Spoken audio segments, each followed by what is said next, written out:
Lahore high court से बराह रास्त मुनादर इस वक्त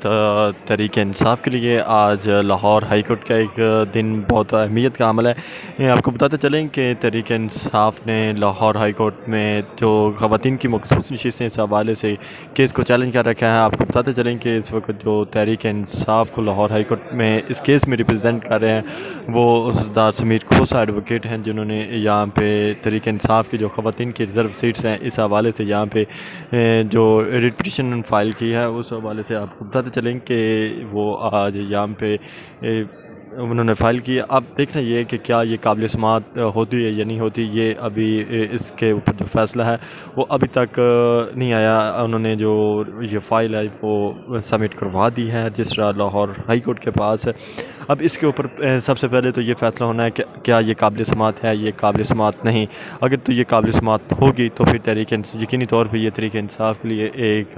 बड़ा अहमियत का हामिल केस होगा, क्योंकि अगर लाहौर हाई कोर्ट में ये रिट पिटीशन जो फ़ाइल की गई है अगर ये काबिल समात होगी तो फिर यकीनी तौर पे जो मुस्लिम लीग नून है और जो हुकूमत है उसको भी नोटिस जारी होंगे, इलेक्शन कमीशन को भी नोटिस जारी होंगे। और उसके बाद फिर यहाँ पे एक और चीज़ आपको बताते चलें कि फिर इसकी जो अदालत होती है वो हमेशा प्रेसिडेंट सेट करती है और प्रेसिडेंट को देखती है कि मादी में क्या इस हवाले से कुछ हो सका है या नहीं हो सका। तो इस वक्त जो इलेक्शन कमीशन या तहरीक इंसाफ की अपोजिशन पार्टीज़ हैं वो एक ही प्ली लेती हैं कि तहरीक इंसाफ ने जो अपने जितने भी उनके आज़ाद कैंडिडेट्स से तहरीक इंसाफ के हमायत याफ्ता जिन्होंने सुन्नी इत्तेहाद कौंसिल में शमूलियत अख्तियार की थी, तो जब सुन्नी इत्तेहाद कौंसिल से इलेक्शन कमीशन ने लिस्ट मांगी थी तो सुन्नी इत्तेहाद कौंसिल ने यह कहा था कि हमारे कोई भी जो है कैंडिडेट्स वो नहीं हैं, तो लिहाजा हम जो है ना इस हवाले से जो मखसूस नशिस्तें हैं उसका भी कोई क्लेम नहीं करते, या जो बाकी के हैं रिज़र्व सीट्स जो ख़वातीन की हों या मिनोरिटीज़ की हों उस हवाले से हमारा कोई मुतालबा नहीं है। तो इस सुई को बुनियाद बनाते हुए मरियम औरंगज़ेब को भी आप सुनते हैं, अता तारड़ को सुनते हैं, या पाकिस्तान पीपल्स पार्टी के जो लोग हैं ख़ास तौर पर बिलावल भुट्टो खुद इस हवाले से जो मौक़िफ़ रखते हैं। इन्होंने कहा जी कि इन्होंने सुन्नी इत्तेहाद कौंसिल ने तो अपनी एप्लीकेशन वापस ले ली थी इलेक्शन कमीशन में। इन्होंने कहा था कि हम इस हवाले से जो है जो मखसूस नशिस्तें इस हवाले से कोई मौक़िफ़ नहीं रखते। तो आपको बताते चलें कि 2018 के जनरल इलेक्शन में भी कुछ इसी तरह का ही हुआ था जब बाप पार्टी बलूचिस्तान में बनाई गई थी। तो बाप पार्टी ने आज़ाद हैसियत में इलेक्शन कॉन्टेस्ट किया था बलूचिस्तान में, और इलेक्शन के बाद फिर उन्होंने अपनी जो लिस्टें थी वो सबमिट करवाई थी बलूचिस्तान में। तो अब यही कुछ जो है हमें देखने को मिलेगा कि अगर ये केस लाहौर हाई कोर्ट में फ़िक्स होता है तो तहरीक इंसाफ के जो वकला हैं उनके साथ भी जब हमारी बात हुई तो ख़ास तौर पे आपको बताते चलें कि शादाब जाफ़री से कुछ देर कबल हमारी बात हुई तो शादाब जाफ़री का यही कहना था कि जी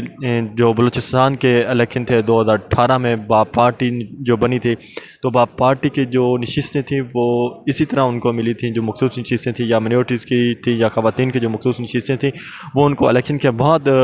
दी गई थी। तो उन्होंने जो लिस्ट सबमिट करवाई थी वो इलेक्शन के बाद करवाई थी, तो हमने भी इलेक्शन के बाद ये लिस्ट सबमिट करवाई है, तो हमें भी जो मखसूस नशिस्तें जो हैं वो मिलनी चाहिए। इसी तरह